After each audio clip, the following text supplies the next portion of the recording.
नमामि रामं रघुवंशनाथम। मैं आपको आज एक महाभारत के एक ऐसे महारथी की चर्चा करना चाहता हूँ जिसे न माँ का प्यार मिला और न समाज का, जो समाज में तिरस्कृत रहा, सूर्यपुत्र होते हुए भी जिसे लोग सूत पुत्र के नाम से जानते थे, वो कर्ण जन्म होते ही माँ ने जिसका त्याग कर दिया, लोक लज्जा के लिए नदी में प्रवाहित कर दिया, और वो रश्मिरथी सूर्यपुत्र कर्ण सूत के यहाँ पला।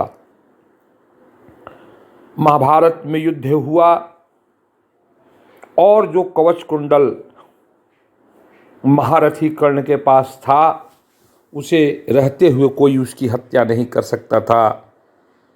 इंद्रपुत्र, इंद्र के अंश से पैदा अर्जुन, और उसकी रक्षा करने के लिए भगवान इंद्र, देवाधिदेव इंद्र, देवताओं के राजा इंद्र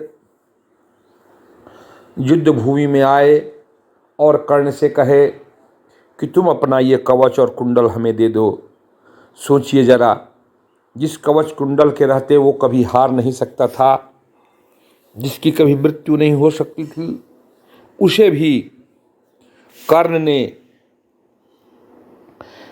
इंद्र को दे दिया।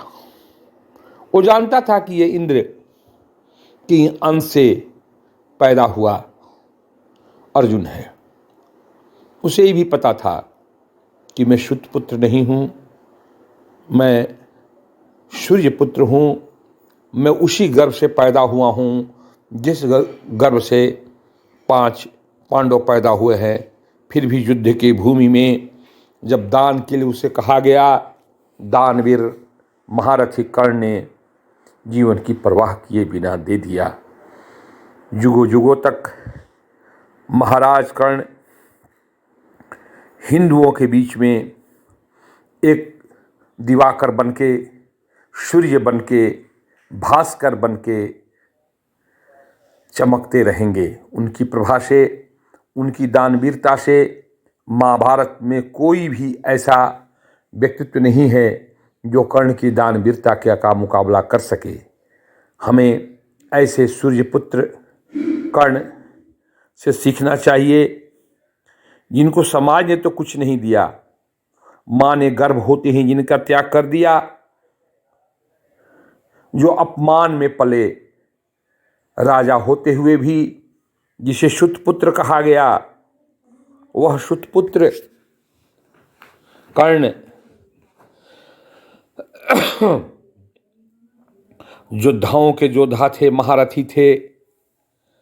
वो कौरव सेना के सेना नायक भी बने, लेकिन अपनी प्राणों की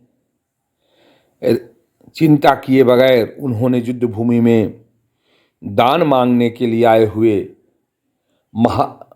इंद्र महाराज को अपना कवच कुंडल दान कर दिया और मृत्यु को गले लगा लिया।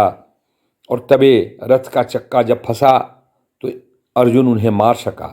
अगर कवच कुंडल रहता तो अर्जुन उन्हें मार नहीं पाते। इतनी दानवीरता आपको इस संसार में कहीं भी नहीं मिलेगी। हम ऐसे दानवीर को नमस्कार करते हैं। धन्यवाद।